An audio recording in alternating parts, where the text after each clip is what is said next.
You are listening to the Pencil and Paper Podcast Network. Visit pencilandpaperproductions.podbean.com to find more great podcasts. Welcome to the Palace of Megapixels.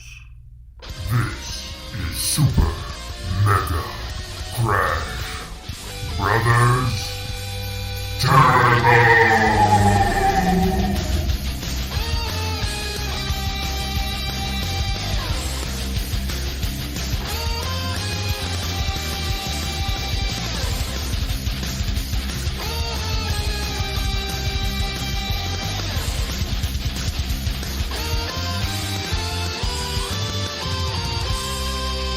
Hello, everybody, and welcome to Super Mega Crash Brothers Turbo. I'm your host, Stephen White. With me, as always, my co-host, Lacey Finley. Oh, happy Monday!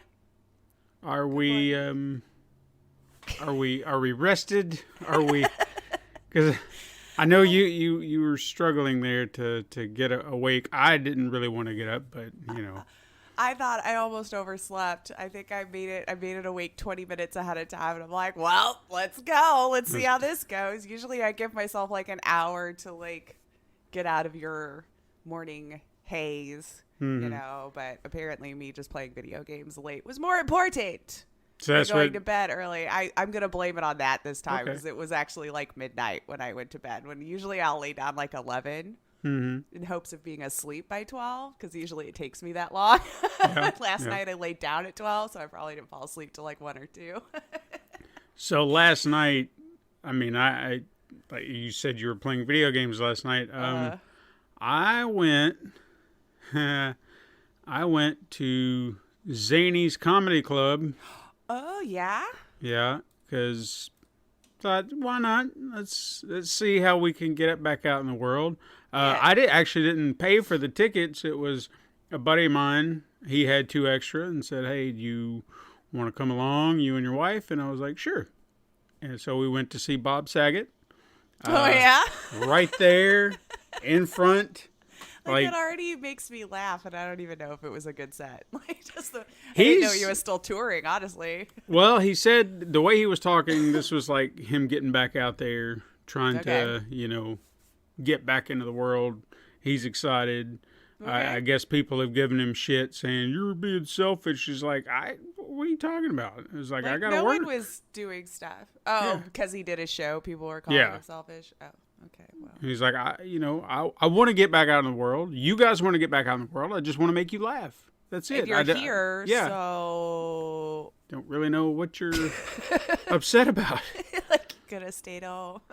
But it's funny because you can tell people who aren't very sure about what the crowd is going to be. Because the last comedian I ever saw there... They did their set, they went, and that was it, you know? Maybe a little audience participation. He was, like, gunning for everybody.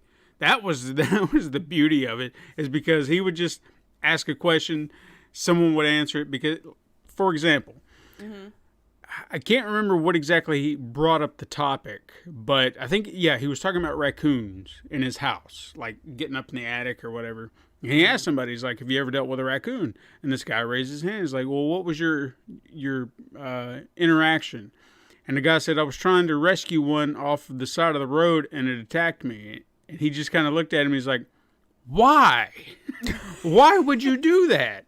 And the rest of the night, he just kept coming at this guy. And throwing, not just trying to help a raccoon, but then he said something, he went back to him again. He's like, what's your favorite animal? He said, a fox. He's like, why a fox? So then I would have just said raccoon. Well, he spun it around. He's like, this guy is out there, you know, molesting animals out in the woods. Oh, no. That is a Bob Saget thing to say, though. Yeah, so he went after him pretty hard, which, I mean, the guy was a good sport, luckily, so. Well, hopefully. I always feel bad when that kind of happens, though, because I'm like, well, that person paid to be here, too, and now they're just going to get made fun of and the butt of the joke the whole time. I don't know that I'd enjoy it, personally. I don't know. I think after a while, I'd be like, okay, can we go to someone else now? Yeah. I mean, for the most part, you know, he interacted with everybody around me. But there was one time he looked me dead in the eye because some guy who was clearly hammered off in the back of the place, As you do at a comedy show. just started. He looked down at me. He's like, "What just happened?" And I was like, "I don't know. Because I'm the guy trying to was pay just attention, man. yeah, guy was really plastered from the Enjoying sounds his of night it. out. Mm-hmm. We don't know his life. Might have been the first time he's gone out this whole time. That's true. Unless he was getting unruly, of course, in which case. So. But I realized that I don't do late nights out. I can't. I think I've reached that age where it just doesn't appeal to me even. Yeah. Where I'm like, can we be home late like 10? Is that cool? I mean, because me personally, I would prefer to go to a early show, like a 7 o'clock show. Late shows, from the experience I've had in the past, they usually tend to go a little longer because they can get away with, saying, okay, well, I don't technically have an end spot because this is the second show, and then they're going to close up afterwards. So I got a little play to go a little longer, and I was having fun. I was laughing, but I could just feel that I was getting tired. Right. And I was just like... The eyes are glossing over. Yeah. It's, And I only had one drink, because you have to buy stuff there, which I don't really understand. Usually that. two. Yeah. Oh, yeah. Yeah. But I get like a food item and then that. Oh, and so I wasn't two even... purchases. Yeah, so I wasn't even hungry. It was just like, well, what's a snack thing that I can just sit here and munch on while I'm drinking my drink? And I was laughing, but at the same time, I was just like, yeah, I want to go home. Please hurry up. I wasn't trying to be angry or anything irate. It was just like I could feel it, and I was like, I'm gonna have to drive home, and that's another 40 minutes back. So it's at the point where you're yawning probably every 10 minutes for no reason. Yeah. And I'm trying not to because I'm like right in front of the man, and I didn't want him to look. And he's already picking on people. Yeah. I didn't want to be like, sorry, sir, are you tired? And just like, yes. It's late for me. So, but it was a lot of fun, and that's why I'm tired, because I got home after midnight and whatnot. And look at you whooping it up, painting the town red. Hopefully there was no super spreader outbreak going on. That would be my luck. Well, trying to get out. Hopefully you'll be just fine. Just feel a little poopy for a day and go, welp. Bob Saget. To shift gears, because this hurt, man. I mean, I don't know if you saw this morning. I was going to share it with you, but I figured I'd just I don't know that I've I've been awake to see anything new this morning. No, it was the first news story I read this morning, and again, it hurts for a reason, because the person is so fresh in my mind. Markie Post passed away. No, I did not hear this. God damn it. 70 years old, lost her battle with cancer.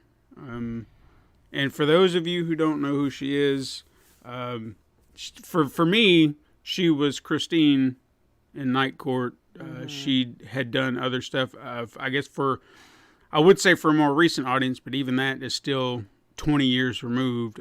She was Elliot's mother on Scrubs. I'm sure she's done other things, but I'm trying to remember. Yeah, something recent. Yeah. That maybe some people would know. But what hit me the most is, I'm sure I mentioned it here before, I'd been rewatching Night Court. Yeah. And so we just finished. She passed away. Not that long ago, Mac passed away. And before we started that, you're right. Harry had passed away years prior. So man. That's 3. And it's just like, how many more, man? Because, I mean, technically, we've got 3 more cast members that could go. And I know it seems ridiculous because I don't know these people, but you you get these attachments to them, Yeah, it's just like a part of your childhood that you remember, and then it's just almost hard for me to believe that they are getting up there, because in my mind they're still cemented as this beautiful character that I would sit down and laugh with every week. Yeah. Wow. No, I did not see that this morning. Aw. Well, family. What's really upsetting for me and maybe for you too, I think I mentioned to you that they were going to be doing a revival series. Yeah. And that just means that there's 3 names right off the table. And I was hoping, after watching that, I was like, oh, you know what would be cool? It's like a reunion show, you know? Yeah. And if they were going to be doing that, then sure. We finally get to see them all back. And I'd love to see where they are. Yeah. But now it's slowly disappearing. Yeah. I mean, the only cast member I did hear that was returning right offhand was John Larroquette. Now I'm starting to worry about him. Oh, God, no. Yeah. You know? Yeah. But Well. I really wanted to see everybody return who could. Mm-hmm. And I don't know. It's like it's not going to happen. I'm so Maybe upset. they could do like a Friends style one where those who are left come back and maybe talk about it, you know, Well, where they're not necessarily filming an episode or where are they now kind of situation. Which- Although it might be just as heartbreaking. well, Or more. what's really sad is who's left. We've got Marsha Warfield, Richard Mall, and John Larroquette out of the 3 that expanded over, I guess, time. Mm-hmm. Now, if you want to get technical outside the main cast, Jolene Lutz, who played like the, I can't remember her name right offhand, but she was like the stenographer in later seasons. She's still around, but I don't feel like she ever got like a large cast member status. But even if you go back to the early years, I mean, both the two, I mean, they replaced 2 bailiffs before they got Marsha Warfield because they passed away. I was going to say, I feel like I remembered the changing of the guard several times, or a couple times at least. Yeah, and then there was the original public defender who they wanted Christine to be early on, but they couldn't get her. I think she passed away. And then the other court clerk, I don't know if she's still alive or not. I know she had... I don't want to specify what disease she had, but I know she had something that was making it difficult for her to work. Oh, so I don't want to speak to it as like, oh yeah, it was this, because was I'm not this for 100% sure. Yeah. But I'm yeah. actually looking at the IMDb right now at the cast, and it's unfortunate. There's a lot that has an end date. Mm-hmm. I don't know that I realized a lot. And that was something, again, from our childhood. I mean, stuff prior to that, you know, when you start hearing, oh, well, this actor has passed and this actor's passed, you're like, yeah, okay, yeah, I get it, but it just feels like it's getting closer. Yeah, it's hitting I know. too close to home, you know? I know. And not to just keep... I know, bring it down the room now, like, oh. Well, I did want to talk about that documentary I was watching. And yeah. I didn't want... I mean, I wouldn't say there's downer stuff, but you can look at it through a positive light. If you've got Amazon Prime, go check out Val, which is a documentary about Val Kilmer, who, if you didn't know, he had lung cancer, and he's beat it, but at the cost of his voice. I didn't know that.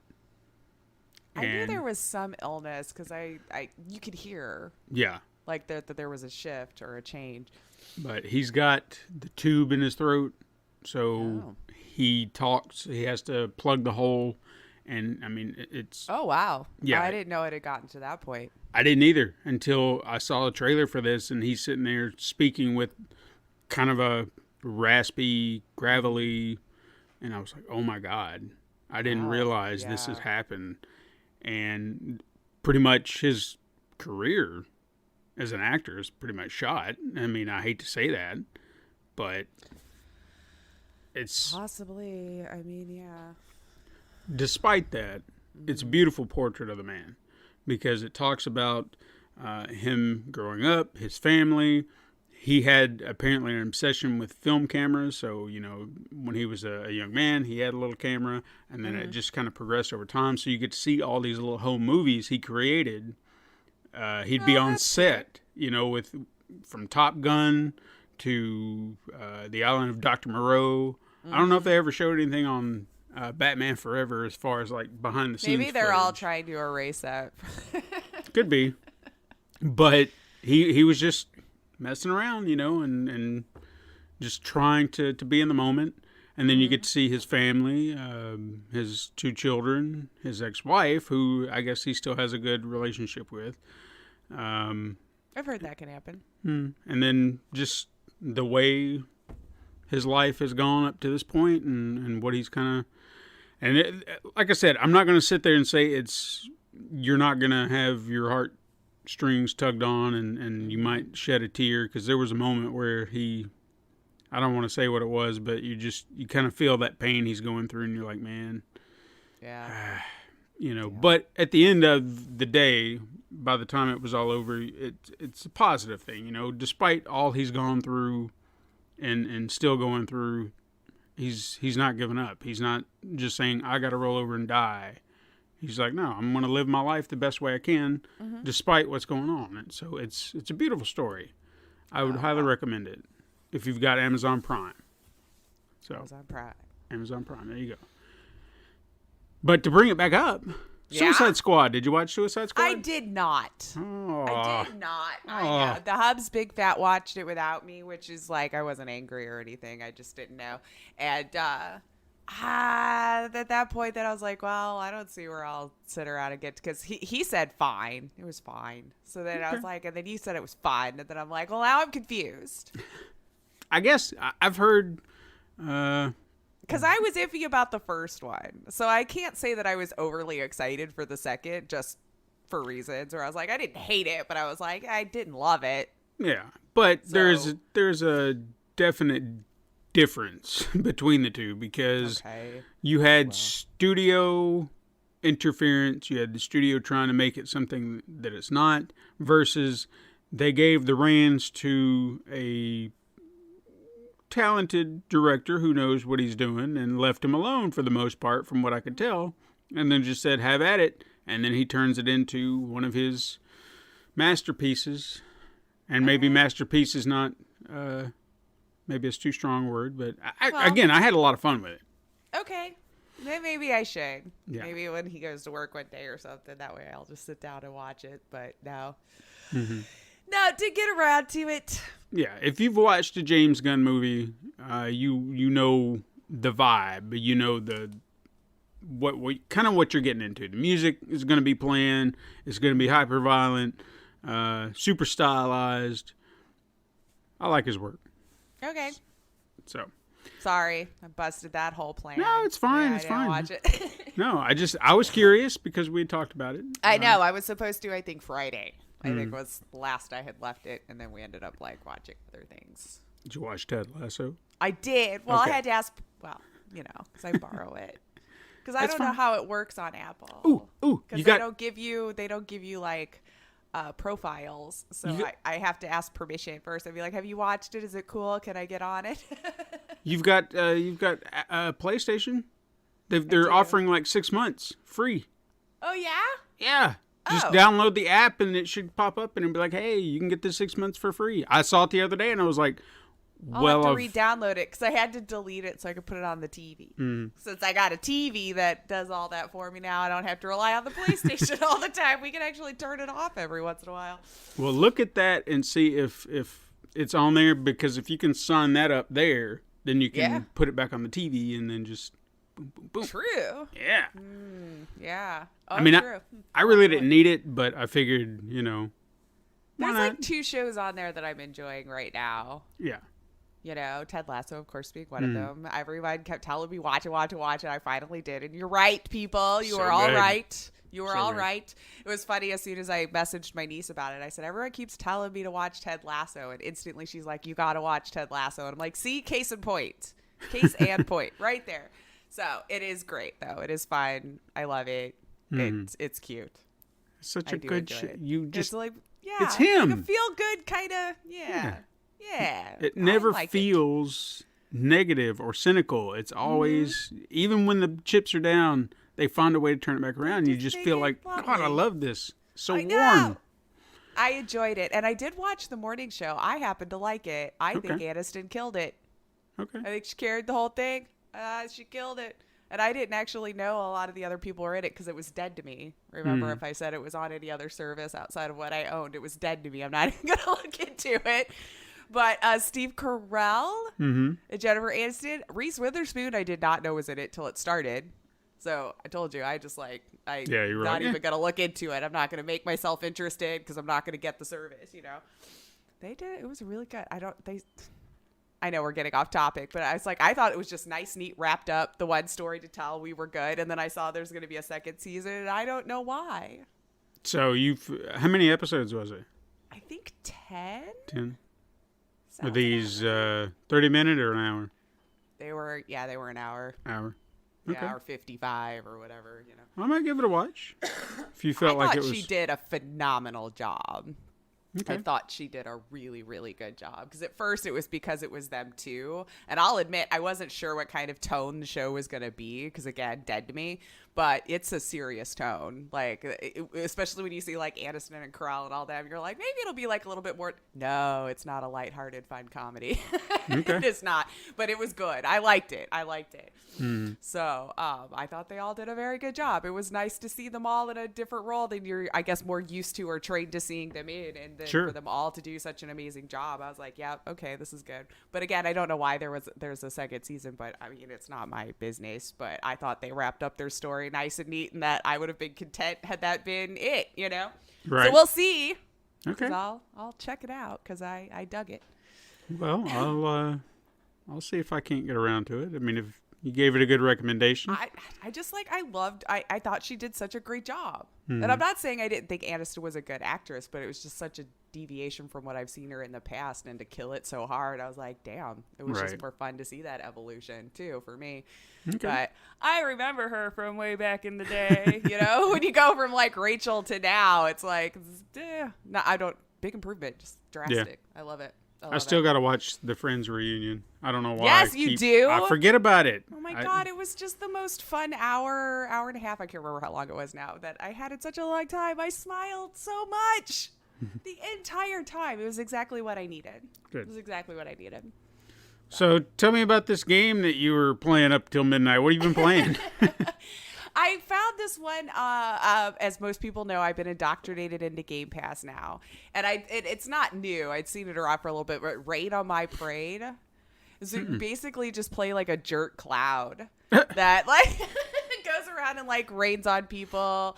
So it's like kind of like a puzzler. So it's like there's a map and you play a little cloud. There is a little story to go along with it, but I mean, you know, how deep it gets. And so you choose the level on the map and it'll give you objectives like soak all the humans with the rain or destroy a car with your lightning bolts or whatever. So then you just go through the level and try to actually complete it in the way that it wants you to. And yeah, you're just like raining on their parade. It's just an addicting little fun time that trying to do the little objectives. And you unlock costumes. You can put party hats on your cloud. And at first, I thought you said clown, and now I see a cloud, and I was like, you said cloud. Yeah. That's what you said. Puffies, sky puffies. Gotcha. But yeah, you just play like a jerk cloud running around raining on people, and sometimes, you know, starting fires. You know, and it's just for no other reason than to be a dick. Pretty much is what that I get. I mean, like I said, there's like a loose story about like, you know, this little cloud becoming into their own. But yeah, I mean, there's nothing deep about it, but the gameplay is fun. I think the little puzzlers are addictive. I'll probably at least get through one playthrough, you know, I can recommend it. It was just this cute little nonsense thing. I want to say it released a little bit ago, though, like not super long, but like earlier in the summer. Mm-hmm. But yeah. I mean, from what I see right there, I see nothing wrong with a game like that. It kind of reminds me of just in the sense of how you're explaining like Donut County. There's really nothing. Yeah. There's nothing to it. It's simple, but it's so much fun. Yeah, I think you would like this one. Actually, I do. It's just. And you actually have controllers. I do recommend playing it with a controller. I tried plugging in mine, and I guess it's finally dead. And I rarely used it, so I'm really confused. But this one, I think, would have been a heck of a lot easier to play with a controller, just from the way you have to move the cloud around and everything. I'll definitely add that to my wish list. Maybe it'll come out somewhere, and if it doesn't, then I'll get it here. Yeah, I don't know. Like, I think, you know what? Now that I say that, I don't know. Was it an Epic thing? I'm like always hesitant now with indie games. Like, I know sometimes they go to Epic first. Well, it's on Steam. Oh, okay. Then there you go. See, since I'm playing it on Game Pass, but we good.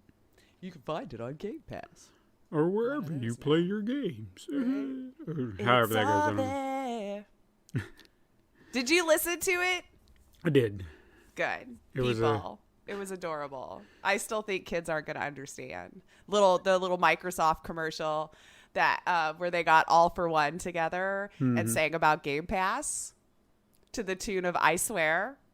And I had too much fun with it. But I still think like kids born in like 2000s or stuff aren't going to appreciate, like, what? I don't get it. Who are these people? Because they were big in the 90s. Although, sort of, for a hot minute. Although, you may be surprised. It's funny you bring this up because I was thinking about this the other day. Have you ever had that person that come up on you and be like, hey, you remember that movie? Oh, yeah, you're too young to remember that, aren't you? And I was like, fuck you, I'm one dude. of those now, aren't I? Well, don't. I understand where you're coming from. Not everybody, because I'm guilty of it too. But I try to approach it like this. Like I will come out and be like, "Oh, dude, you remember this?" And then I get these looks. Like I remember the very first time that ever happened to me. I was talking about Masters of the Universe, and of course, this was years ago. And I don't remember why we were talking about it, but I was like, "Oh yeah, He-Man and this and this and this."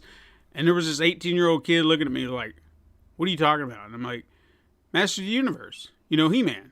He's like, I don't know what that is. I'm like, what? Yeah, when you get slapped in the face with stuff like that, that's when it hurts me. Where I was like, wait, oh yeah, I guess they don't do that anymore. Huh. And it's a little odd, but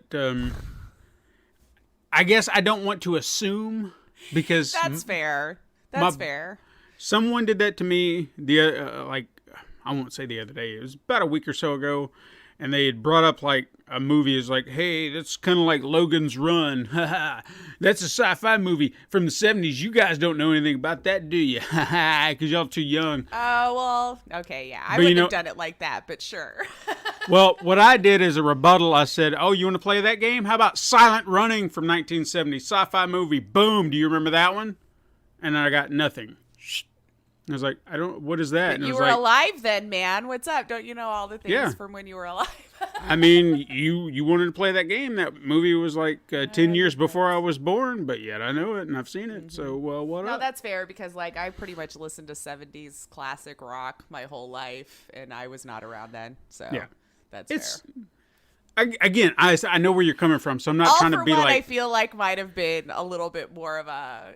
I don't know. I should have flipped through the YouTube comments and see. I might have been extremely surprised at how many people knew the reference song. And the fact they actually got All for One. Like, yeah. I did. I sat there and I wanted to sing along, but I didn't know the words to the Game Pass song. All I remember is, it's all there. Something about games in the library for me to play. I don't know. I'm making it up now. But what else have they been doing? I don't know. Exactly. I mean, sometimes we find a lot of people have been like hustling and I've just been not paying attention to those circles. So for all I know, they're selling out Vegas every weekend. I don't know. Who knows? You know? Okay. Well, but anyway, back on track because I could keep going with that because I went down a rabbit hole with my 90s music. And then, that was pretty much all I played. And then I played some more Not for Broadcast, which I found out I don't think I complete some of the challenges because I think there's a bug. I kept trying to load one of them, and it just like wouldn't load. So there might be an optimization thing that needs to be heading our way because it is a lot of files, and FMV takes up a lot of space. Yeah. But it was only on 2 different challenges, so I'm assuming it's those 2 sections of videos or whatever that's getting hung up on something. I don't know. So that's when I just quit, and I was like, it's time to go to bed. You've been playing games way too long anyway. Yeah. But what have you been playing? Not a whole lot, but I did start Returnal.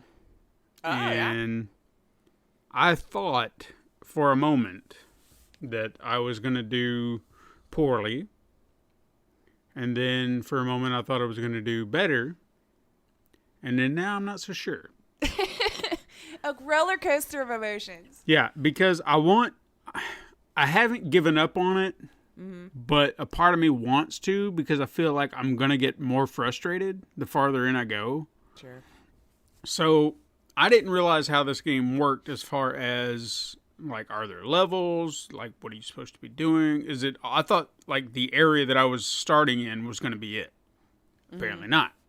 Yeah. Apparently you beat a boss, and then that opens up a gate to another area, and then you've got to go through that area, and I guess I'm going to find stuff there. Then I can take that back to the other area, and then maybe use that new tool to explore new areas that I couldn't previously there. But then there's another gate that's going to take me to somewhere else, and so on and so forth. So there are levels. Okay. Yeah. And then as soon as I realized that, I'm like, holy shit, there are levels, and then I'm going to die, and then I'm going to have to go all the way back. Oh, no. You know, like that. And then that irked me. Yeah, I can see that getting on my nerves to the point where if it happened enough, I'd just be like, yeah, I'm done. So with the first level, I got to the main boss, which I remember getting to fight when I was playing with Todd, like when we were doing our little playthrough and he did his review of the game. And when I first approached the boss, I had no idea how to fight properly. Like, I was just now getting started with the game. This time I approached it because I had been playing. I'd kind of gotten my feet on the ground, knew all my controls, so that when I got to the boss, I actually beat it.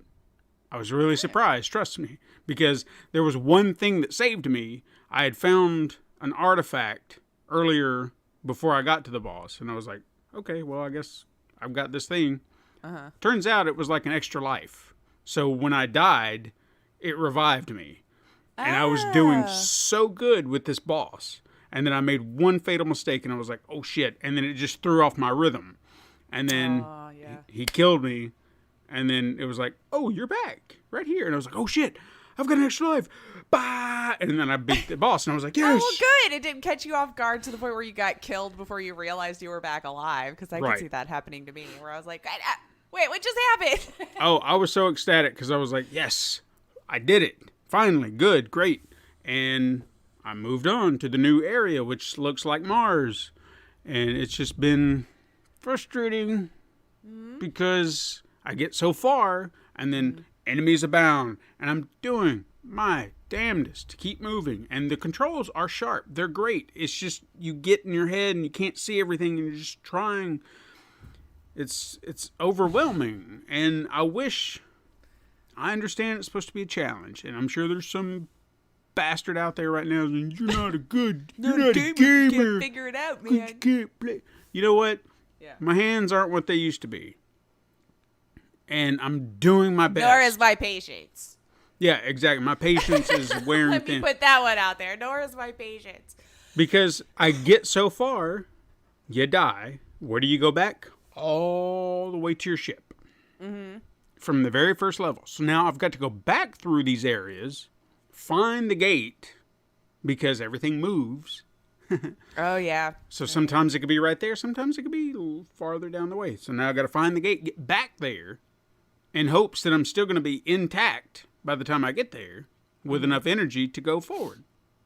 And then I'm back to a pissy-ass little gun until I can find something stronger. And when will that happen? Who knows? Who knows? So it's frustrating. I don't know that sounds like a lot of fun, if I'm honest. Yeah, I'm trying to personally keep it here as like, oh yeah, I can do this. But then I'm sure you can. It's just I don't want to be angry.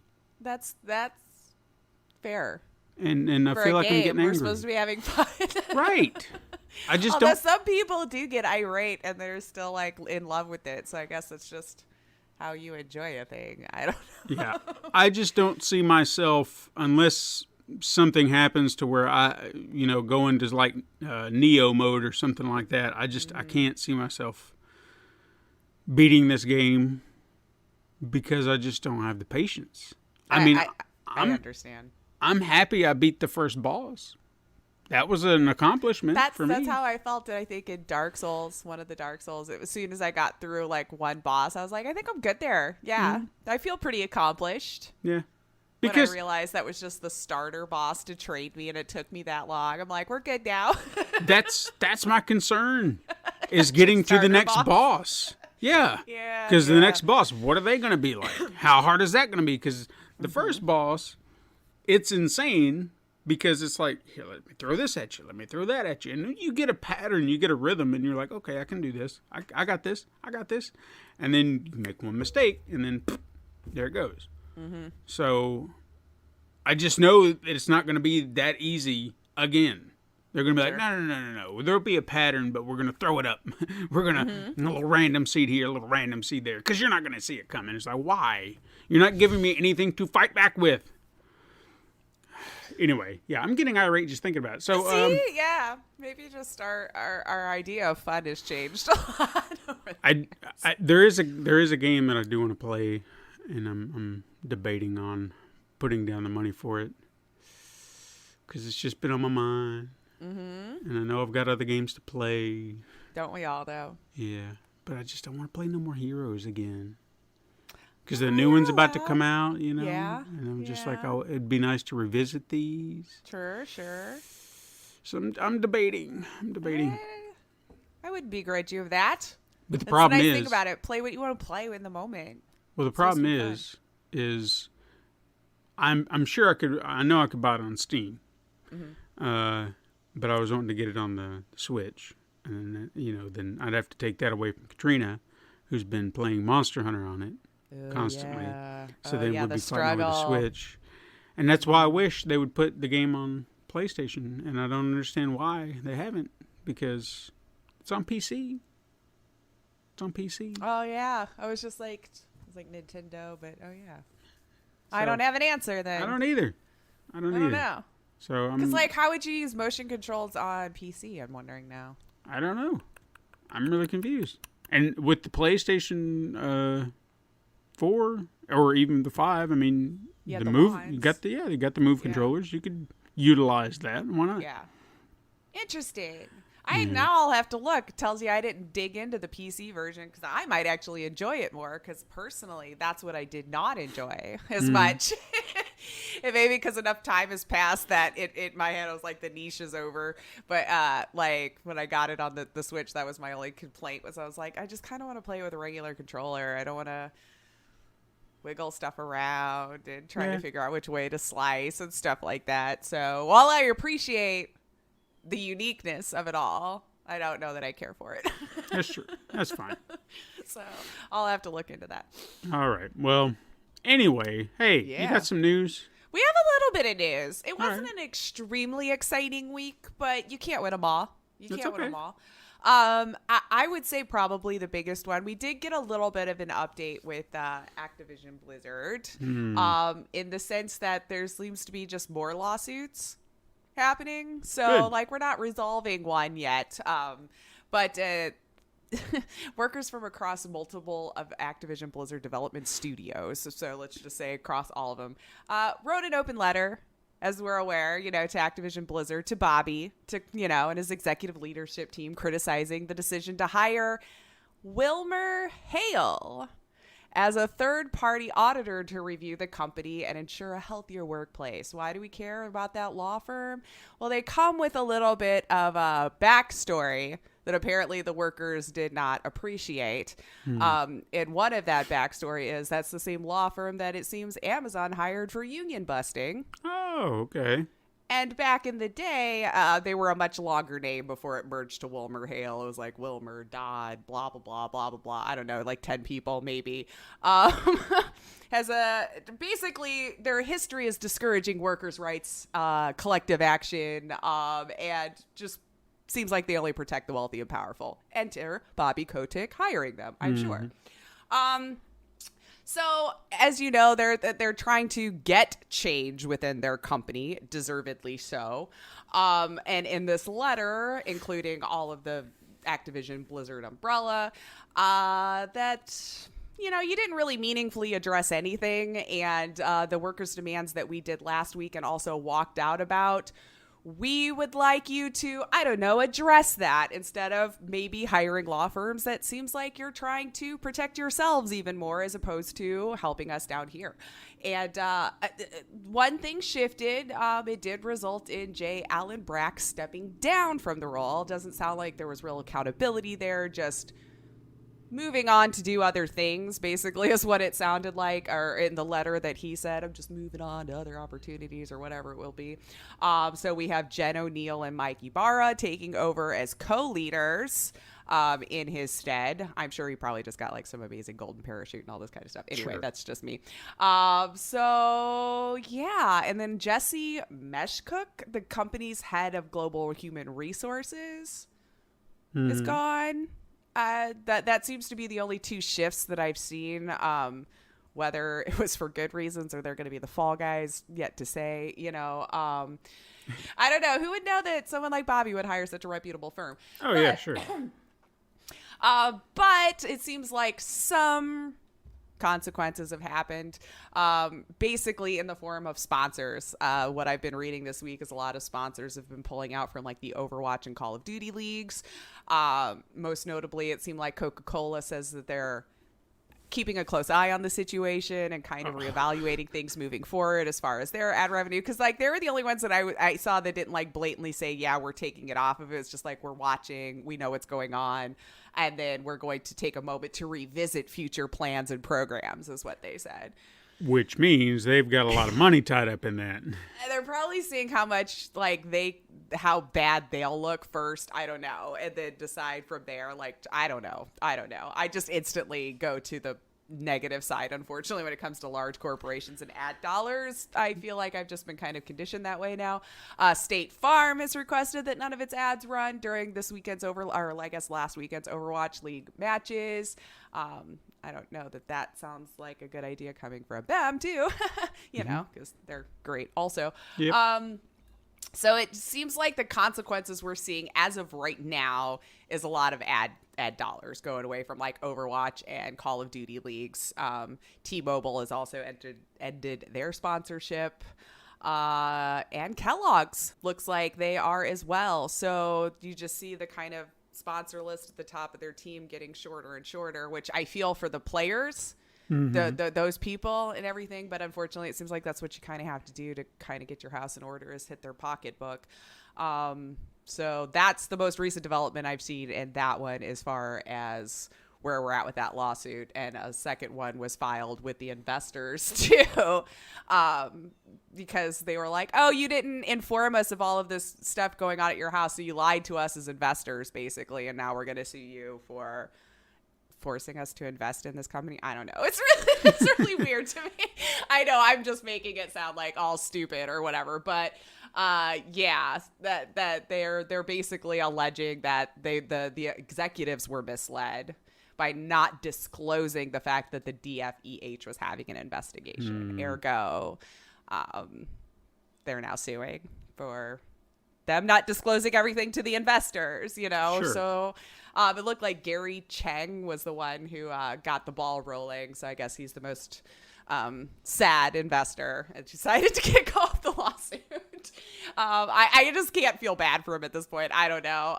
So we'll see how that one shapes up. Now investors want to sue them back for, not keeping their house cleaned up.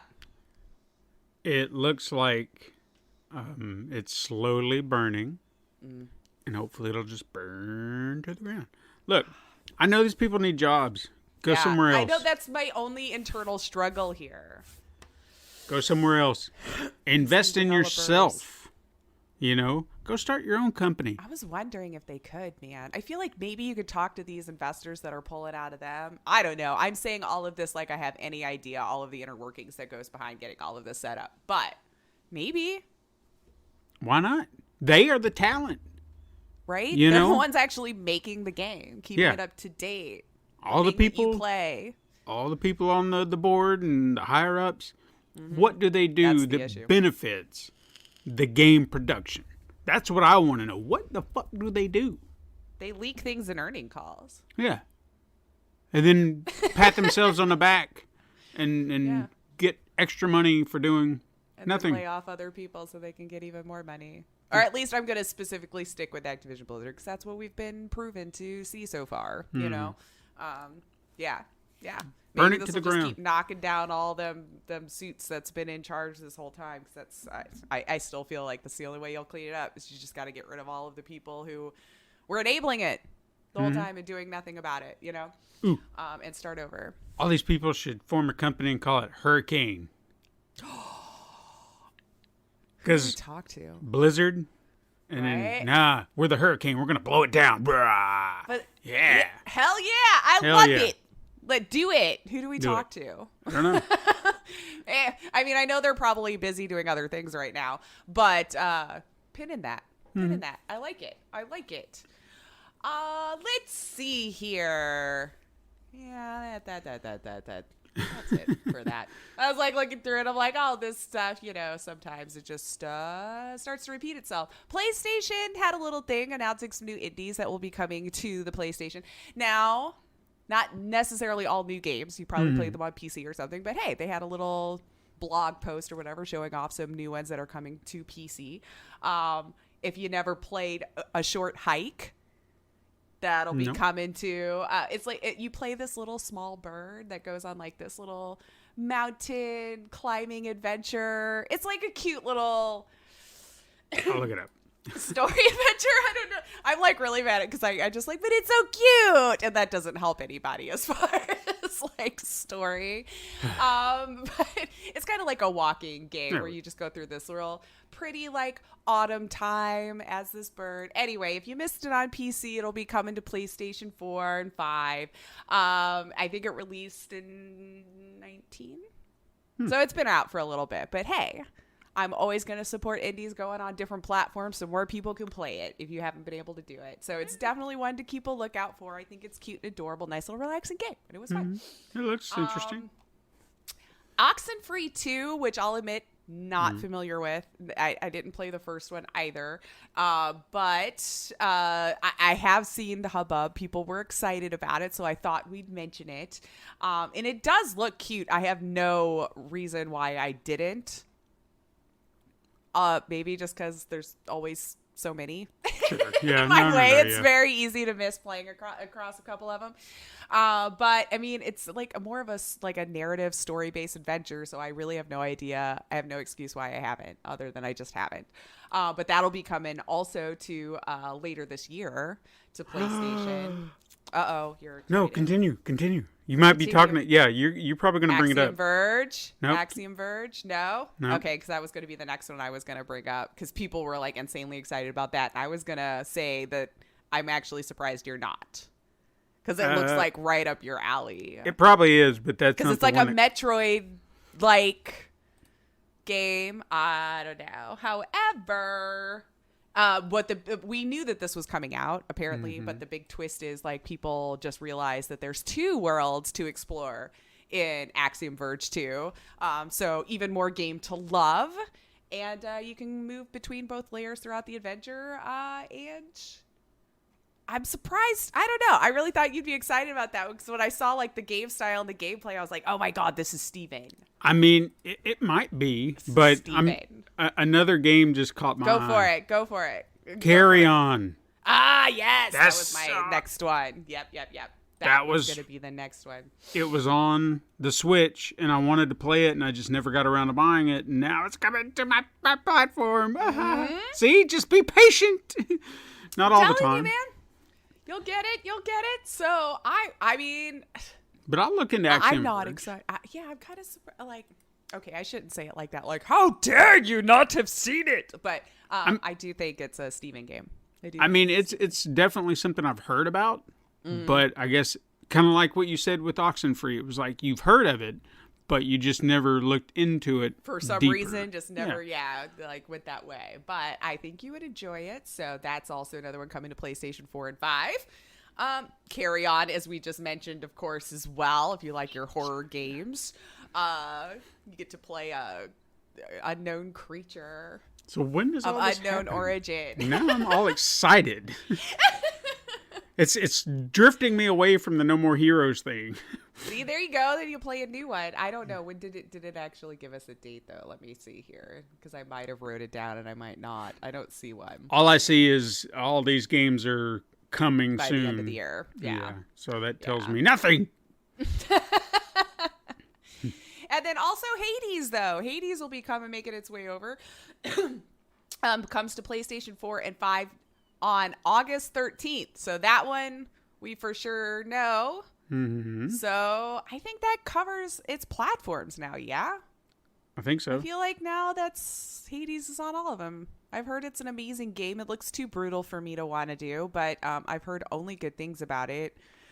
So I would imagine there's some excited PlayStation owners maybe to see that that's coming over. Maybe. You know? So I like to hope. Yeah, I got suckered. Did you just buy it right no. before my eyes? Oh. I wish. No, it was all I got. I mean, at least I was able to find it, but it said release date to be determined. So, although you can get the original Oxenfree right now for $3. Oh shit! $3.50. Well, then I need to do that when we're done here. Yeah, I might do that too. Jesus, $3. $3. Give me back my $2. Anyway. Yeah, continue. Sorry. No, actually, I want to talk about the Steam Deck again. We got some new, journalists, influencers, whatever you want to call them, that kind of got their hands on it this week, or a early version, of course. And so we got a little bit more details about it, which I find interesting. And even as someone who literally never leaves the house, I'm still fascinated by it. Meaning, it's supposed to be a portable thing, and I don't go anywhere. So, anyway, it was a slow week, guys. I'm filling time. No, but you got the 7.5-inch screen, which in my opinion wasn't that big of a deal because I feel like we've had bigger, better, and all of that stuff already. But they have these little touch screen pads on the side that underneath the joystick, which is concerning to me. I feel like I would accidentally hit those little, I think it's just like a touchpad, but it's directly underneath the joystick. Now, I was watching Linus Tech Tips because it was the first video I had seen where he was legit showing it, and it wasn't just me reading an article. I could see what he was talking about, and said he didn't have any issues with it, but I'm still on the fence. I think different hands, different players, that might be a problem, but I don't know. We'll see. It was just the placement seemed really odd to be right below the joystick where I feel like my thumb might rest. I don't know. But you have a 4-core, 8-thread processor in these bad boys. Of course, if we're going up to the higher one. So, I mean, it's a portable computer, and I'm impressed. I'm here for it. I want to see it with its own Steam-based Linux program. It said you can also just download Windows if you want.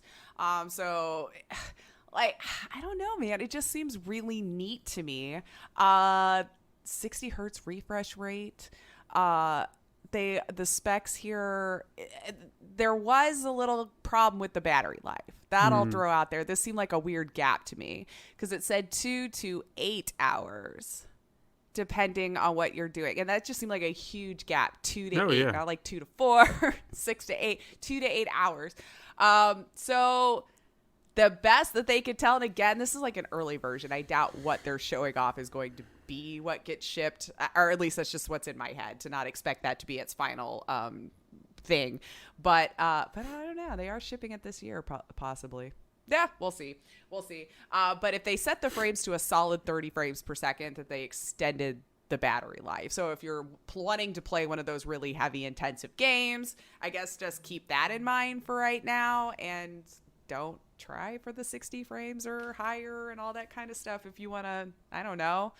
I feel like your traveling would be longer than 2 hours is all I'm saying. Yeah. So if you're wanting it to travel with and it craps in 2 hours with needing a battery bank and everything like that, that could be a problem. Mm-hmm.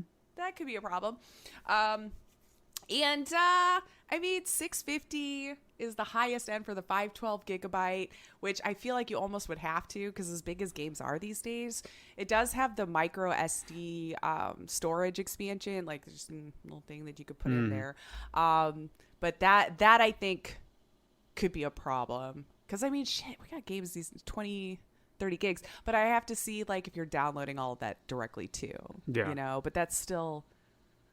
That seems like a basic for a long time ago. Yeah. You know what I mean? But again, it's in a handheld, so here I'm like, it should be more impressive, I'm sure. But again, I don't know why I feel like I got to keep saying this. You can reserve it.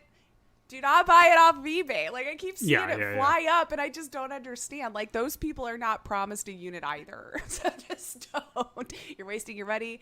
They haven't gotten an invite to buy it either. So just wait. But I mean, I'm excited for it. He played several different games on there. Mm-hmm. Just ran just fine. Like, these higher intensive games. And it was just... It shouldn't be overly impressive. I feel like we've gotten to a point in technology where this should be plausible. And I'm really surprised that it's taken this long. So to run a PC, I think it's because like everyone a portable, made their own. Yeah. Like, for their games, it has to be for their thing. And then this one's like pulling from an entire PC library. Like, it doesn't even seem to matter if you use Steam or Game Pass or whatever, you know? I mean, it's impressive, but I'm really surprised it's taken this long. Yeah. I just wish they'd quit calling it like this, you know, a Switch clone or something like that. Like, I get that it's a handheld portable, but it's a different thing. It's a different thing. And that's just my own personal preference, where I was like, it's its own entity, even though it's travelable, because, like, there are other handhelds in the world. But think about I know that. that's the most recent, but think about that. From a certain perspective, you are buying a handheld system, and you already have the games to go with it if you have a Steam account. Boom. You don't have to buy anything extra. Right. You have your games. I mean, you can't beat that. Yeah, and I mean, now, especially with all the different streaming services where you can pick up where you left off depending on whatever system you want to go play it on. Like, I feel like that would be a cool thing with that as well. I don't know. I've never done the cloud services, like subscribe to it, and that's how I exclusively play.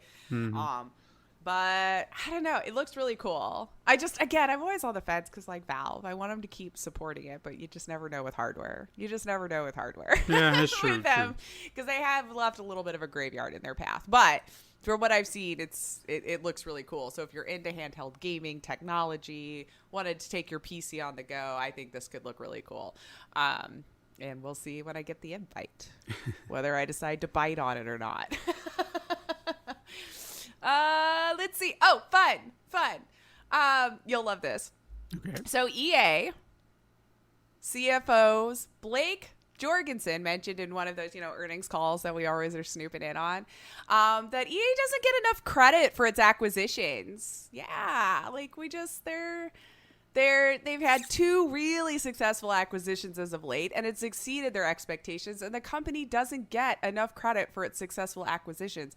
And he goes on to say, EA is a bunch of people who really can work well together, and we do a great job of working with other parts of our company, and when we bring in acquisitions, we work well with them too.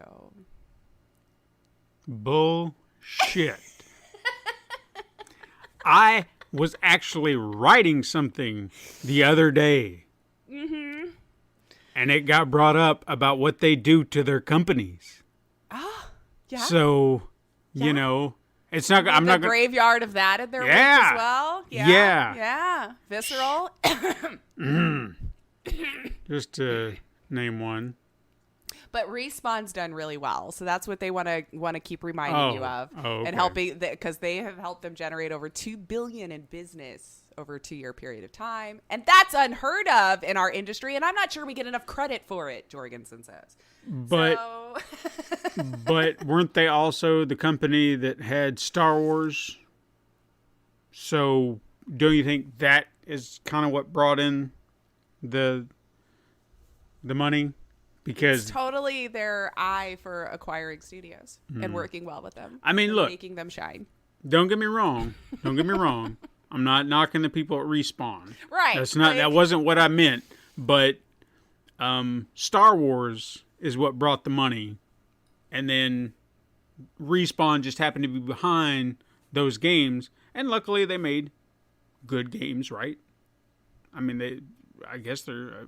I only played Fallen Order. Right. I don't know what else they did, maybe, but Star Wars, money, Star Wars, money. It goes hand in hand. Yeah. So Yeah. I'm just saying. No offense. But he was smart enough to find them and buy them. Sure. Sure. They just don't get enough credit for that. Okay. I mean, that's all there is to really say about that. He did go on, but I was like, at that point, I'm like, that. Yeah. But speaking also of EA, on August 3rd, though, they did file a patent for voice-controlled companion application that would allow users to control a video game with voice recognition using a mobile device. So kind of interesting.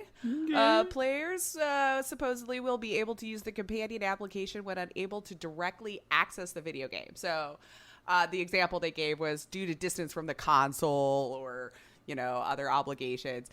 So of course, it's another tool to maintain player engagement, of course, with having the app, and therefore you're indirectly with the video game itself. So I want to see just how far the voice controls will take you in a game is what I'm curious, although this is still just a patent, so it's I don't know how far along or whatever, but they cited other examples that you'll be able to just like speak video game character or for customization or your team or to buy or sell digital items. Of course, we had to put that in there to make sure you knew to buy that.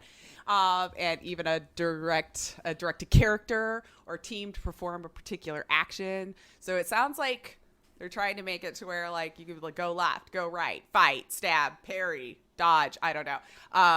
But we'll see. So the patent has been filed. We'll see if anything cool comes out of it. I mean, it sounds neat.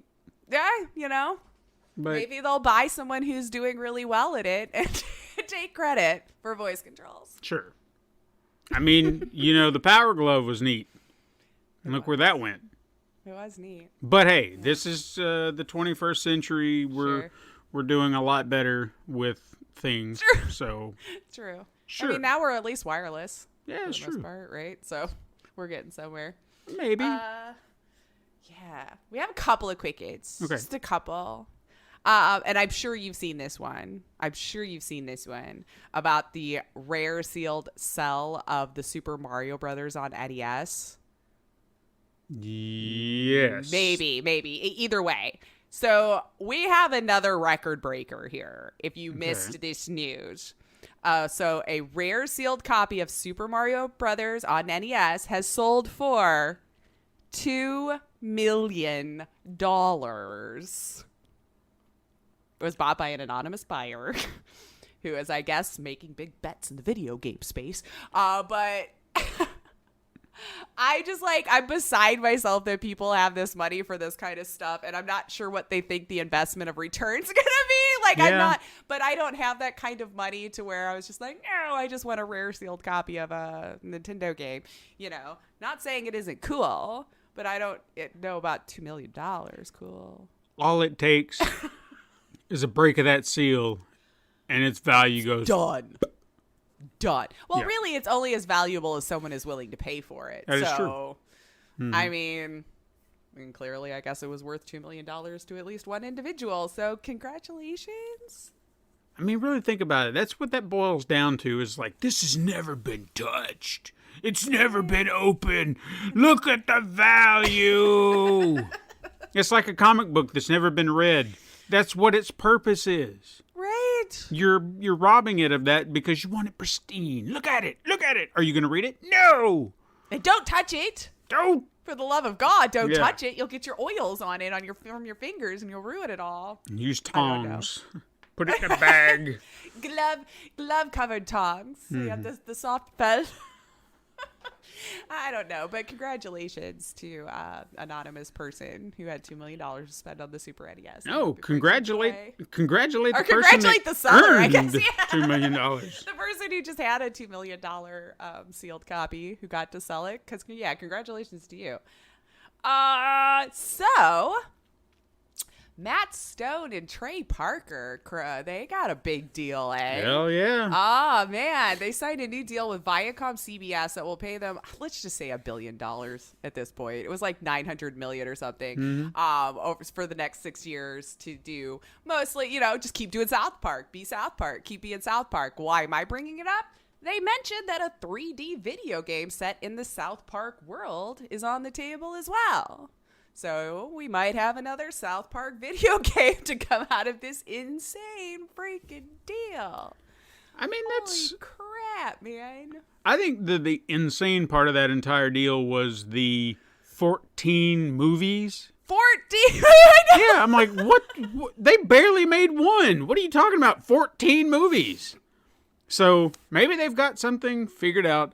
I don't know. The guys have their shit together, but I want to see more games like, and I don't know if it would be possible for cross-platform, but who was it that, their name is slipping my mind.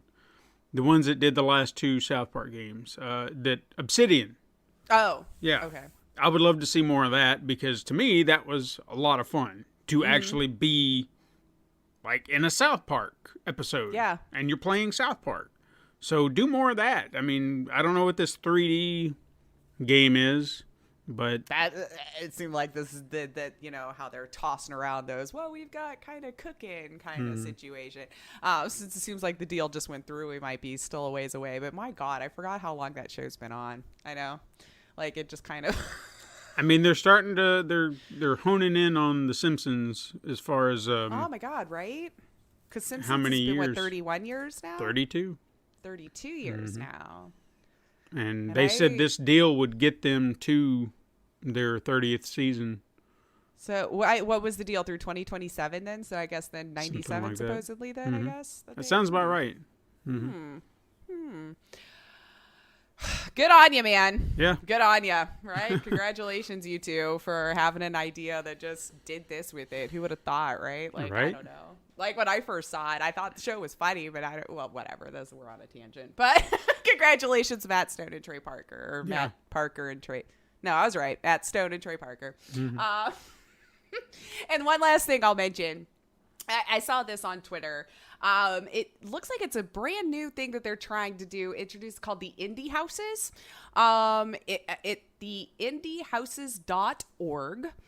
7 international indie game publishers coming together to create a collaborative initiative known as the Indie House. So indies for indies is what their core belief right now is, or core attitude. They're aiming to promote an environment that is centered around the sharing of knowledge between publishers rather than cutthroat competition. So they're actually having a publisher showcase, Indie Houses Direct, on August 31st on Steam, Twitch, and YouTube, followed by a week-long Steam festival from August 31st through September 1st, where you can play demos of the games. So I'm going to check it out. I hope our siblings will check it out. This seems like a cool little idea. I hope it does well. And mark it on your calendars to watch that showcase on August 31st and then jump on into Steam and play some of the games that were shown off between the 31st and September 7th. Marked. I want to see these sorts of things thrive. So I hope that goes well. And I need to mark it on my calendar too, just as an extra reminder, because that's enough time for me to lose my brain about stuff. Indie games are the future, let me tell you.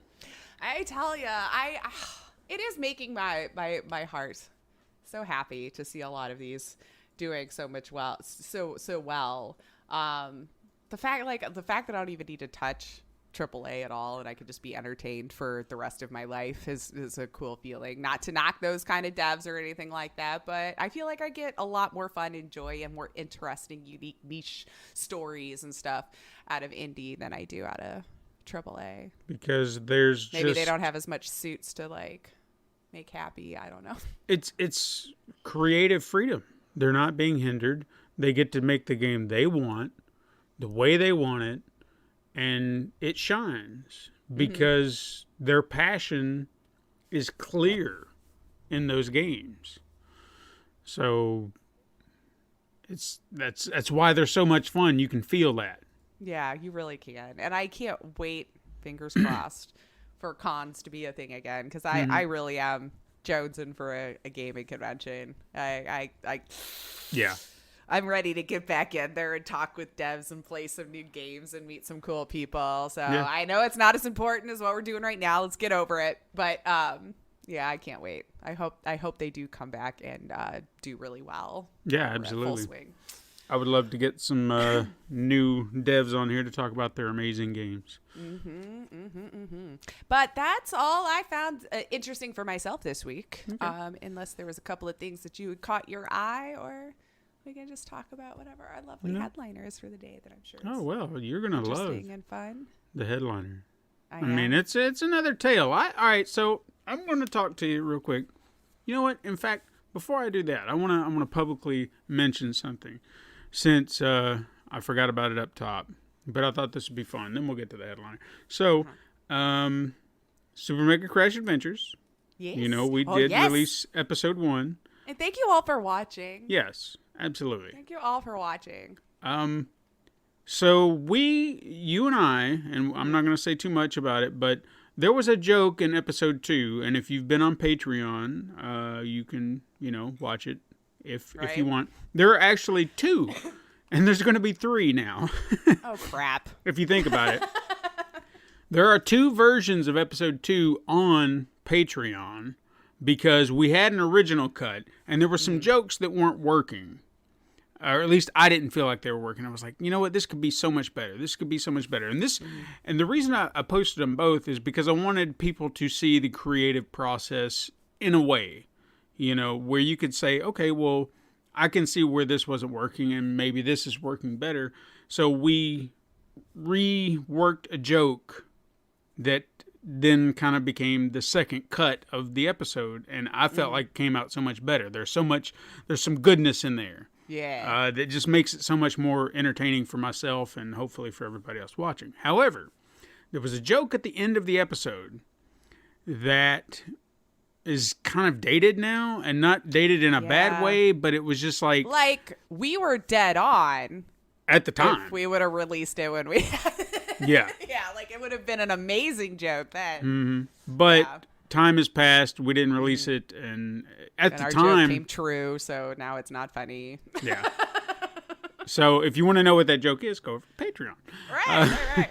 But so we decided, well, what could we do to change it up a little bit and maybe not keep it so dated, or maybe make it a little bit more relevant?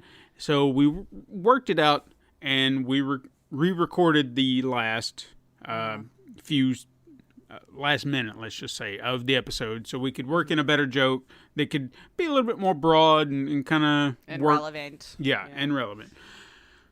But there's a problem.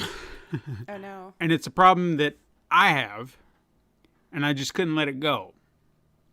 My character is getting a complete overhaul in the episode, because as I'm looking at it, I'm noticing things. Like, I hadn't quite found my proper working of the animation.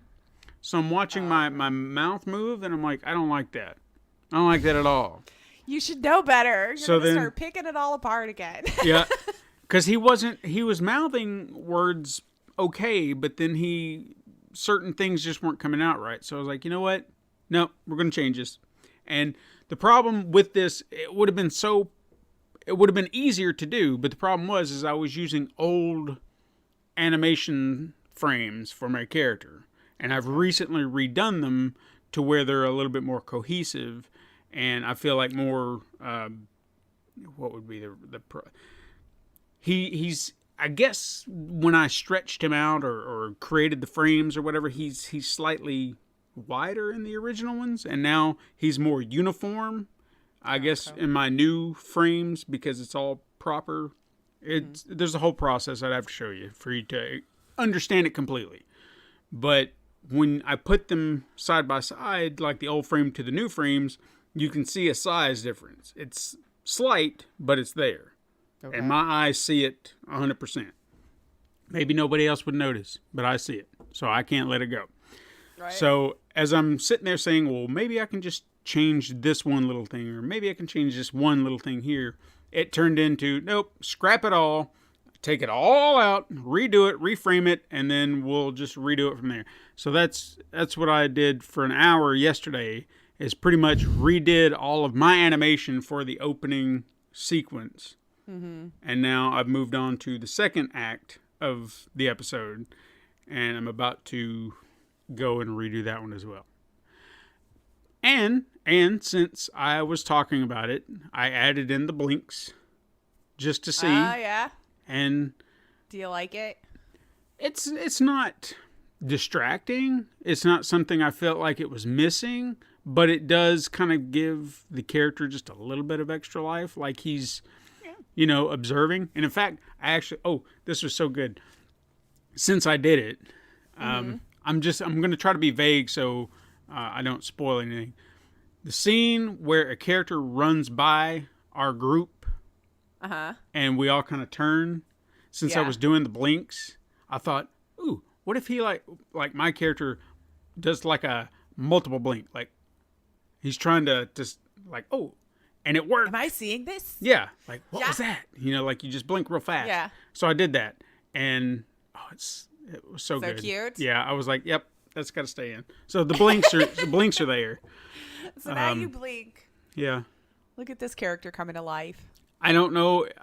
Hopefully episode 3 will just stay as is, because that one does not have blinks, but I could see myself being obsessive and going, all right, well, but for that one, they used the original frames that the new ones that I've created, the more uniform ones. So I think dropping blinks in here and there would be easy. Like I could just time it out, because that was the other thing I was trying to do as well in my head.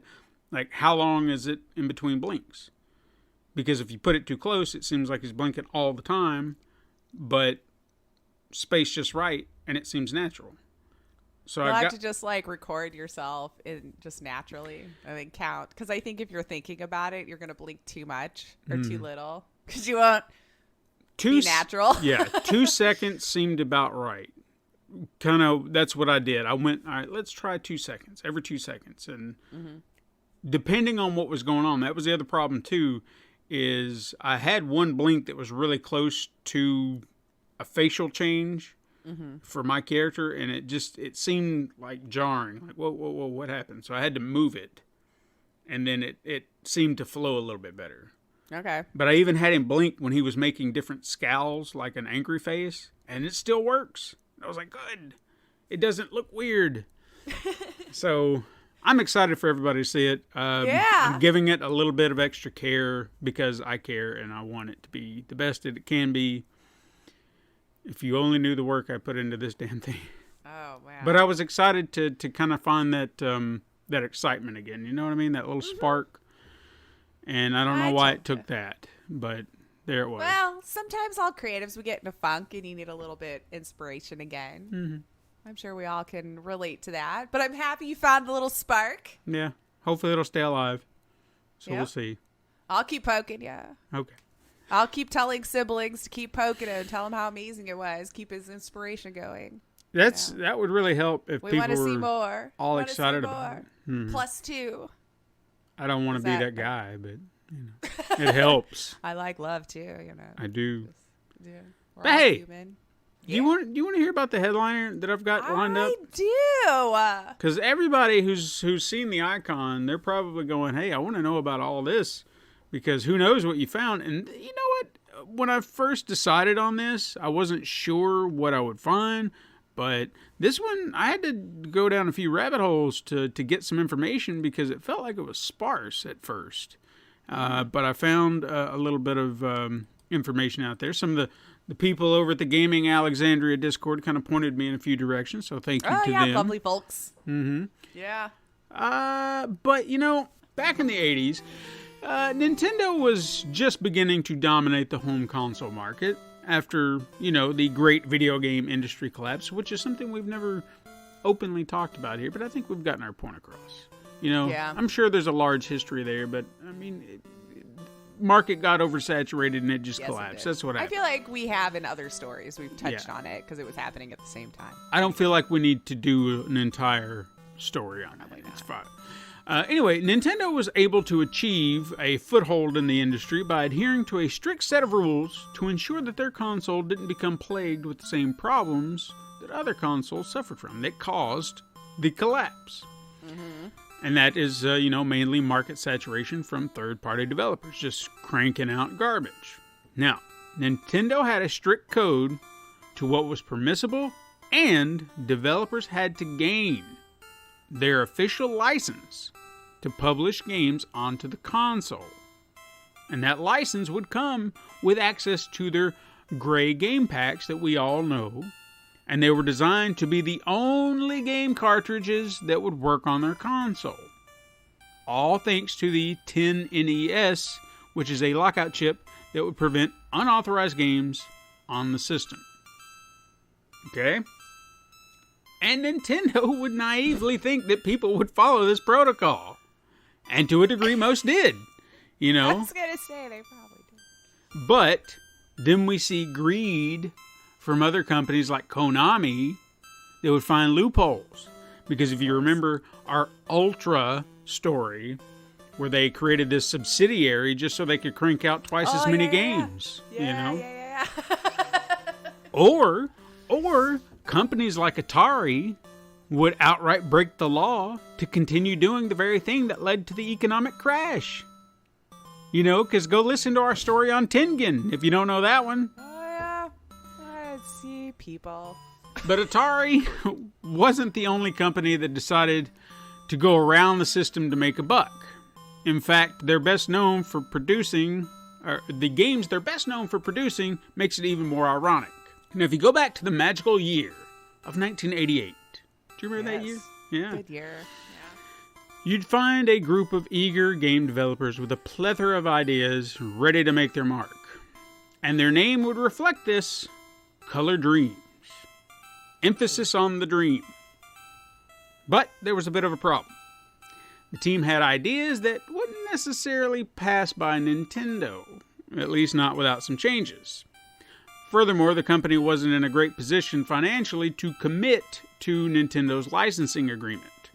According to Color Dreams founder Dan Lawton, the overall deal was this, quote, a commitment to about $350,000 in cartridges that they will provide, which he says cost 3 times more than it would to make it yourself. Final approval of the game, which Nintendo could reject based on numerous elements from violence, sexual situations, religion, or other subject matter they deem inappropriate. Okay. Also, final approval, approval happened on Nintendo's time schedule, nobody else's. So that also included the manufacturing of the title itself. So they would get around to it when they decided it was time for them to get around to it. Oh, damn. Now, this was his account of what happened. That's what he said.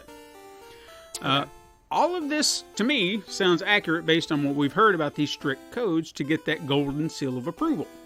And would you say it's a bad thing? Not necessarily. I wouldn't.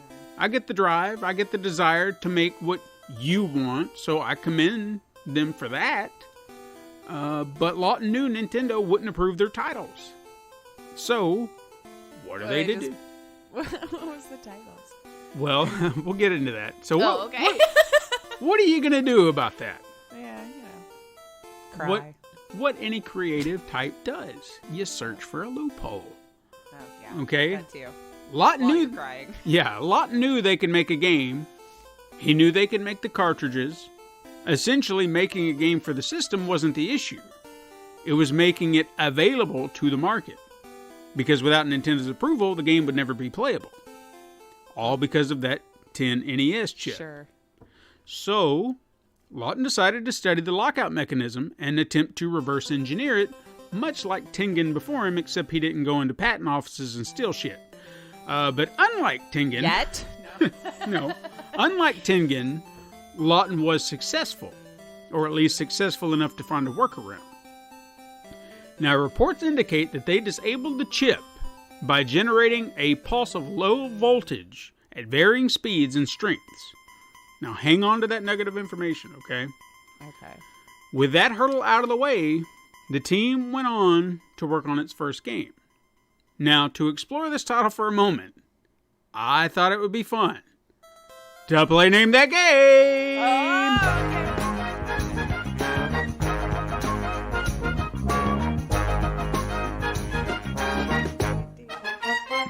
All right, here's the description of this title. Okay. Stop me if you heard this one, okay? Okay. We might have done it in the past and just forgotten. Let's see. An infant decides to leave its crib and sets out for the dangerous wilderness outside of his house.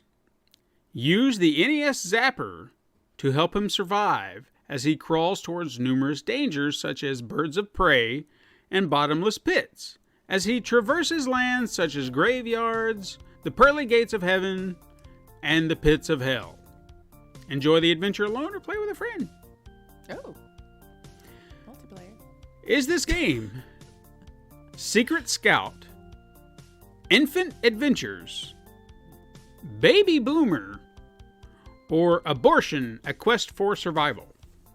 Well, if they're trying to get titles approved from Nintendo, I might take off D. Okay. I don't feel like that's a loophole. B, Infant something? Adventures? Infant Adventures. Answer is C, Baby Boomer. Damn. Yeah. Yeah. Anyway.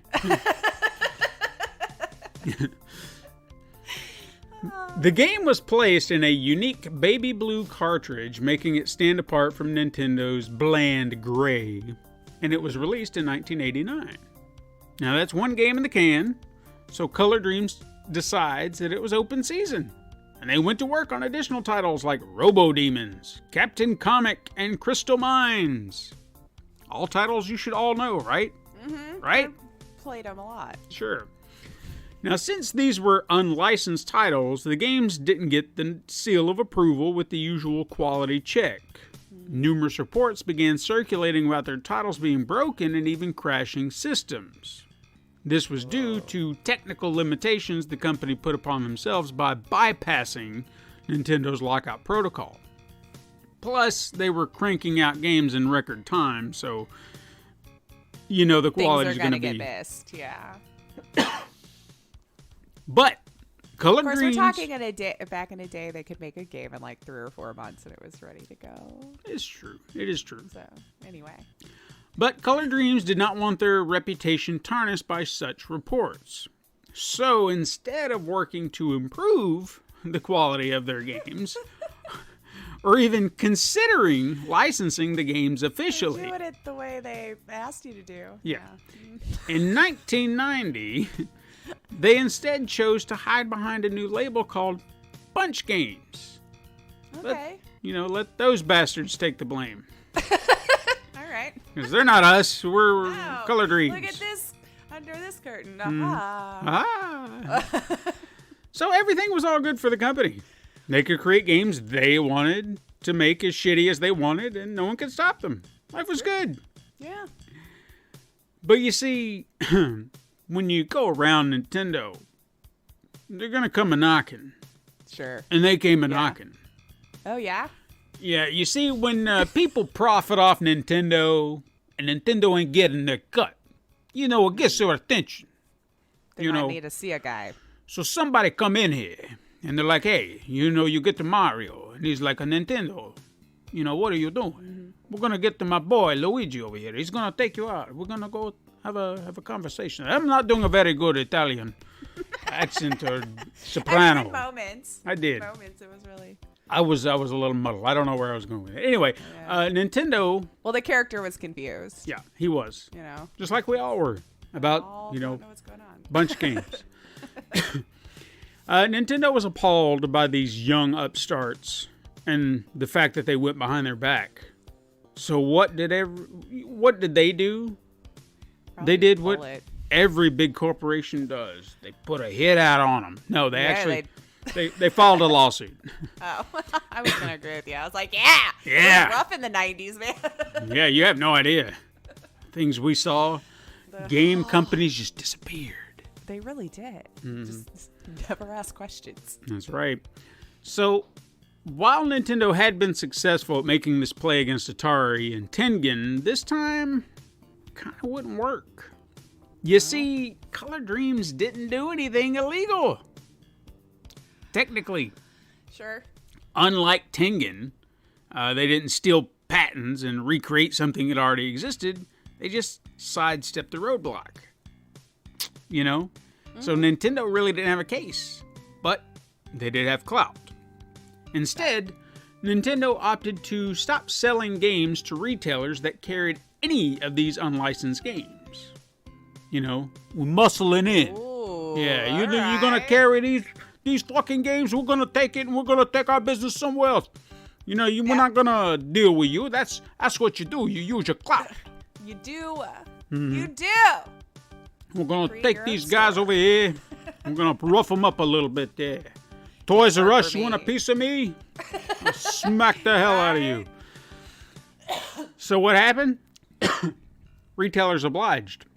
Because, money. Right, sure. Yeah. Suddenly, Color Dreams was unable to sell their games. For some, this would have either been a moment to fall in line or pack it in. Dan Lawton chose a third option. Okay. Blood. It seems that he had been looking at an untapped market in the industry. The Christian market. At this point in time, there were rare few Christian-themed video games that existed. I would imagine. Yeah. And even then, they weren't much to look at or even to speak of. Not like today. Oh, yeah. Like today, there's so many great ones. Like, what was that one?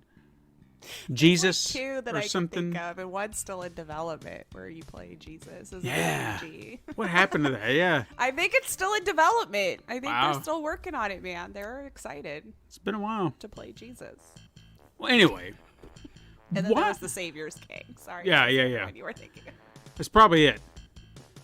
So, hearing that we're talking about this, there are games out there. Why not? Christian-themed video games. They need games too. Yeah.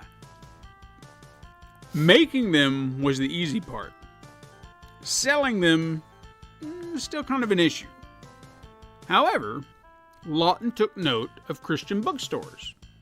He noticed that they sold more books, but they also sold music CDs and movies, all with Christian themes. So he thought Christian-themed video games would fit right in. They just had to sell the pitch. They had to make them want these games for their kids.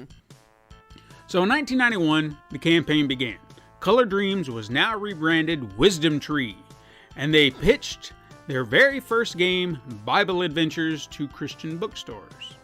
The bookstores apparently fell in love with the idea of promoting Bible literacy and teaching children about the Bible while they play a fun and exciting Super Mario Brothers style video game.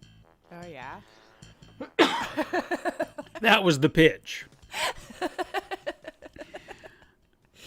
But guess what? Their gamble paid off, Did it though. and Wisdom Tree found a distribution channel. Furthermore, they were launching a whole new genre of video game. So there was really no competition in the market. All it had to do was take off. True. And it did. Oh, wow. Weirdly. Well, Yeah. Fortunately, the kids who were subjected to these titles were probably never exposed to games like Super Mario Brothers or The Legend of Zelda. And the reason I say fortunately is that none of these games were wholly original. Like, sure. So they didn't have their mind clouded with good yeah, like games. Bible Adventures was clearly copied from Super Mario Brothers 2. Oh my god. Clearly. I see this. Spiritual Warfare, because Oh my god. yeah, it was a clone of The Legend of Zelda.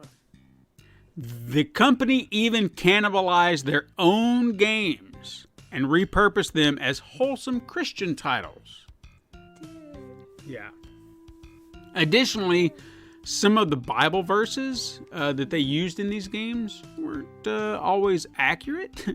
And even some of the Bible quiz answers, a little debatable. You know. Oh, yeah? I think a theology scholar might be like, nope, that's not right at all. But hey, But remember, did it say what they wanted it to say. Wisdom Tree wasn't created for Christian values. It was a business decision. It was for your Christian money. It was your Right. tithing. And Dan Lawton would tell you point blank he didn't do this for any other reason than to keep his company afloat. In fact, Well, at least there's the honesty. yeah. I mean, mean- why not? In fact, many of the original members left soon after the company rebranded, saying they had no interest in making Christian-themed video games. Despite that, the company persevered. Games were ported to other platforms like the Game Boy and the Sega Genesis, and it also holds the distinction of releasing the only unlicensed Super Nintendo game, Super 3D Noah's Ark. How fun is that, right? I mean, I made the eye look like, what? What? Even though Wisdom Tree was doing exactly what Color Dreams had done before, it seems their new clientele may have given Nintendo pause about attempting to shut it down. Because they might have them after them then, eh? There's nothing official to state that that's what happened, but Nintendo never took legal action against Wisdom Tree. Interesting. While the company is still active today, the last game was released in 1996. And there were more games in the works, such as the NES Plan title Maggot, which the player... Yeah, hang on. I think this would have been under the... what did I say? Bunch games? Because they're still trying that too. Okay. Your player character is trapped inside the human corpse, or a human corpse, and you gotta escape while avoiding maggots, which infest Okay. it. I get it. Sounds like a fun game. I mean, I've heard worse bitches. Or there was gonna be a Hellraiser game apparently. I mean, Why not? we had Friday Ironic, the right? 13th on NES. I mean, we could do Hellraiser and all those weird 8-bit But- horror movies. How about that irony though, right? Hellraiser, Wisdom that's Tree. true. Womp Womp womp. Anyway, none of these things came to pass, obviously. Aw. But today, the company licenses the rights to their games to other companies. Unlike their initial releases, their games are widely available now, found on TV controller collections and even Steam. How about that? You can go play Well, I mean, Bubble Steam will Adventures. sell it. Sure. They sell all sorts of garbage. I'll sell it. You can even go to the company's website right now and play them directly, like a JavaScript kind of game or whatever. Oh, yeah? Mm-hmm.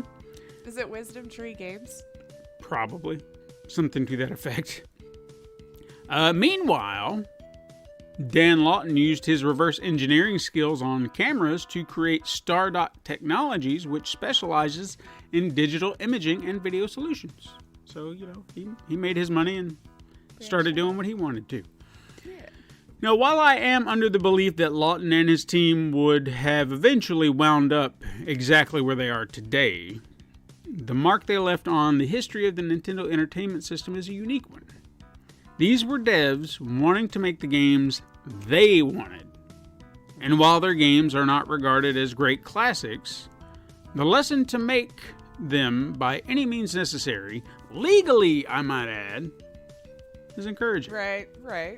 So if you ever feel like you can't achieve your goal, think of Wisdom Tree and have a little faith. Oh. That button. Like it? I like it. That was great. Oh my God. They weren't even bashful about the Super 3D Noah's Ark font. No, they were not. Like 100% what they were trying to grab your eye to look like. Mm-hmm. Oh, this is glorious. This Yeah, is go glorious. check this stuff out. In fact, I'll even put... I mean, there's a very happy family on a couch playing along. I'll put the website in the links below if y'all want to go check this out.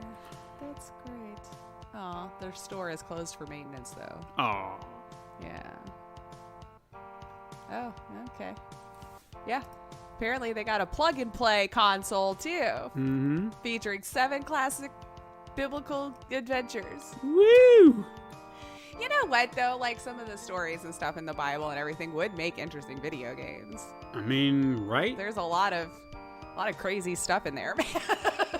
I mean, Super 3D Noah's Ark. Why is it Doom? I don't know. But the Super Mario Brothers font. Yeah. It's a very confusing time. Like, look at this. We're doing stuff here. Which kind of tells you probably none of the people selling it ever played these games. So for all they know, the content's never had any biblical anything.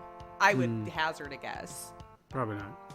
And this picture here on this website with this family playing games, yes, barefoot in jeans, I'm not comfortable like that already. All in white, so you can get that idea of just whole and pure. With wired-ass PlayStation controllers. Yeah, that's No. not even a Nintendo controller. Nope. And I'm pretty sure the cords are just laying on the ground. Yeah. I mean, I know it's a stock photo, probably, that they just grabbed. Mm. You know, they could use it. All right, Sure, so these people have no idea they're on this website. But links down below if y'all want to go check this out. That was fun. Thank you. Glad you liked it. Thank you for the story. I always enjoy those, though. It's like I get to sit down and have my own little story time once a week as well. But that's our show, siblings. As you well know by now, you can hit us up sometime on Twitter at SuperMegaCrash or send an email at supermegacrash@gmail.com. You can also find us on Instagram to view the weekly icon art that Steven puts his time and love into. Go hit follow. Go like those. You can support the show by liking and leaving reviews on your preferred platform and even going to patreon.com/Pencil and Paper Productions to support the show. You can tell your friends to find us or just search Pencil and Paper Podcast Network or Super Mega Crash Brothers Turbo, found on Apple Podcasts, Podbean, Spotify, Google Play, Stitcher, iHeartRadio, Amazon Music, Pandora, and even youtube.com/Pencil Paper Productions. If we're not on the one that you love, maybe tell us. Maybe we can fix that. I don't know. It seems like we're on everything. Oh, Anchor too, right? Yeah, No. we should be everywhere. Like, I think Everywhere. we should just be like, we're everywhere now. And if we're not, tell us. But thank you so much for listening. I am Lacey Finley. And I'm Stephen White. And you can join us again next time, Super Mega Crash siblings. But until then, Game on.